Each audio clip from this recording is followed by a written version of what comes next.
Hi friends, easy veg రెసిపీస్కి తిరిగి స్వాగతం. ఇవాళ నేను మీకు చూపించబోయే మరో recipe soya keema.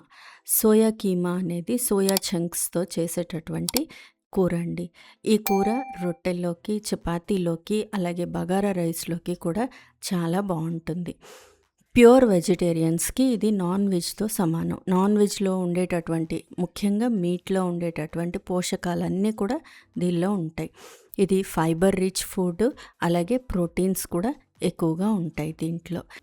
Fat, cholesterol తక్కువగా ఉండడం వల్ల ఇది ఓవరాల్గా హెల్త్కి చాలా మంచిదండి. ఈ కూర తయారు చేసుకోవడం చాలా తేలిక. మనకి సోయా చంక్స్ అని మార్కెట్లో దొరుకుతాయి, లూజ్గా దొరుకుతాయి, అలాగే ప్యాకెట్స్లో కూడా దొరుకుతాయి. సోయా నగ్గెట్స్ అని కూడా అంటారు వీటిల్ని మనం వేడి నీళ్ళలో నానబెట్టి ఉంచుకోవాలి. ముందర ఒక హాఫ్ అన్ అవర్ లేదా 1 అవర్ వేడి నీళ్ళలో నానబెట్టి ఉంచుకొని గట్టిగా నీళ్లు పిండేసి మిక్సీ జార్లో వేసి కీమాలాగా తయారు చేసుకోవాలి. ఇది మరీ మెత్తగా ముద్దలాగా చేసేయకూడదు, కొంచెం గ్రాన్యూల్స్ ఉండేటట్టుగానే చేసుకోవాలండి. చేసి పక్కన పెట్టుకున్న తర్వాత బాణలీలో నూనె వేసి, నూనె బాగా వేడెక్కిన తర్వాత కొంచెం జీలకర్ర, 1 టీ స్పూన్ జీలకర్ర వేసి, జీలకర్ర చిటపట్లాడేదాకా వేయించుకోవాలి. జీలకర్ర వేగుతున్నప్పుడు హోల్ మసాలా అంటే లవంగాలు, దాల్చిన చెక్క, అలాగే జాజి పువ్వు ఇవన్నీ వేసి వేయించుకోవాలి. లవంగాలు అవి కొంచెం చిటపట్లాడిన తర్వాత సన్నగా తరిగి పెట్టుకున్న ఉల్లిపాయలు చిన్న ముక్కలుగా కట్ చేసుకొని వేసుకుంటే టేస్ట్ బాగుంటుంది కూరకి. ఉల్లిపాయలు బాగా వేగేదాకా లో ఫ్లేమ్లో పెట్టి వేయించుకోవాలి. ఉల్లిపాయలు కొంచెం వేగినట్టుగా అనిపించిన తర్వాత దీనిలో కొద్దిగా పసుపు, అలాగే ఉల్లిపాయలకి సరిపడేటంతగా ఉప్పు వేయడం వల్ల ఉల్లిపాయ తొందరగా సాఫ్ట్గా అవుతుంది. అందుకోసరంగా కొంచెం ఉప్పు వేసి వేయించుకోవాలి. ఇవి అలా బాగా పూర్తిగా వేగిపోయిన తర్వాత అల్లం వెల్లుల్లి పేస్ట్, పచ్చివాసన పోయేదాకా ఈ అల్లం వెల్లుల్లి పేస్ట్ కూడా వేయించుకోవాలండి.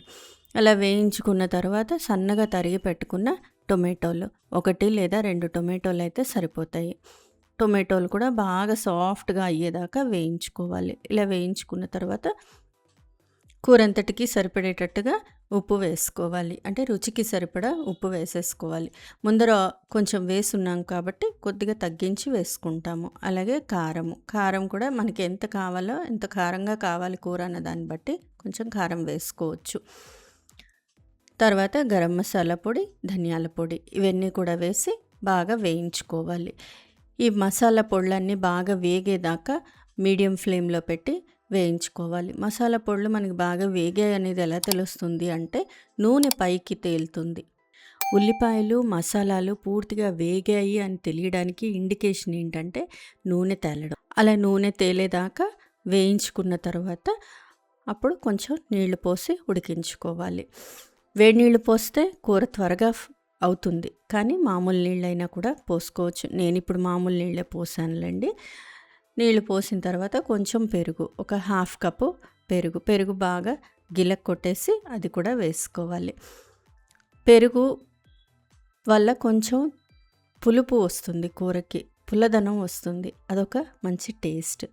ఈ పెరుగు కూడా వేసిన తర్వాత బాగా కలిపేసి లో ఫ్లేమ్లో పెట్టి ఉడికించుకోవాలి. ఇలా ఉడుకుతూ ఉన్నప్పుడు మనం గ్రైండ్ చేసి పెట్టుకున్నాం కదా, సోయా కీమా తయారు చేసుకున్నాం కదా, ఆ కీమా అంతా కూడా వేసేసుకోవాలి. ఈ సోయా కీమాలో పచ్చి బఠానీ వేసుకుంటే కూడా చాలా బాగుంటుందండి.